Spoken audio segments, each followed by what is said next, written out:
Chapter 41. Then he brought me into the sanctuary, and measured the doorposts, 6 cubits wide on one side, and 6 cubits wide on the other side, the width of the tabernacle. The width of the entryway was 10 cubits, and the side of the walls of the entrance were 5 cubits on this side, and 5 cubits on the other side. And he measured its length 40 cubits, and its width 20 cubits. Also he went inside and measured the doorposts, 2 cubits, and the entrance 6 cubits high, and the width of the entrance 7 cubits. He measured the length 20 cubits, and the width 20 cubits, beyond the sanctuary. And he said to me, This is the most holy place. Next he measured the wall of the temple 6 cubits. The width of each side chamber all around the temple was 4 cubits on every side. The side chambers were in 3 stories, one above the other, 30 chambers in each story. They rested on ledges which were for the side chambers all around, that they might be supported, but not fastened to the wall of the temple.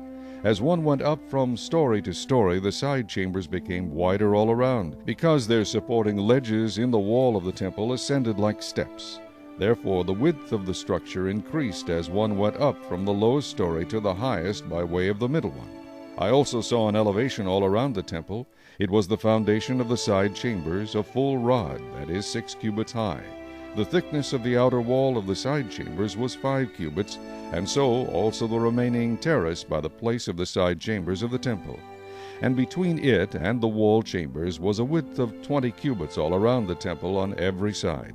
The doors of the side chambers opened on the terrace, one door toward the north and another toward the south, and the width of the terrace was 5 cubits all around. The building that faced the separating courtyard at its western end was 70 cubits wide. The wall of the building was 5 cubits thick all around, and its length 90 cubits.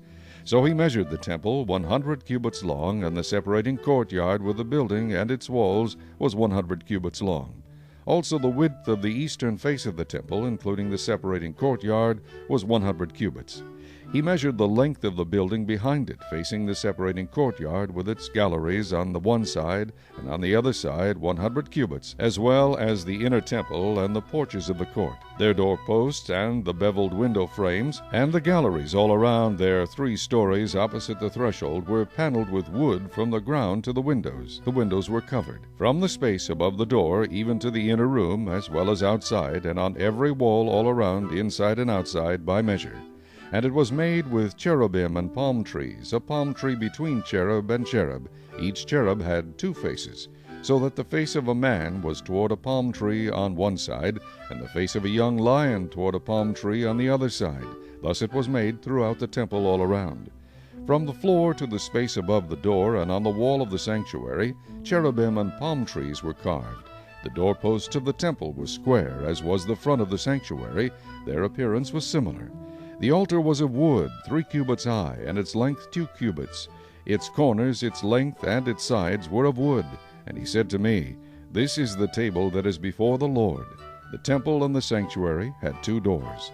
The doors had 2 panels apiece, 2 folding panels, 2 panels for one door and 2 panels for the other door. Cherubim and palm trees were carved on the doors of the temple, just as they were carved on the walls.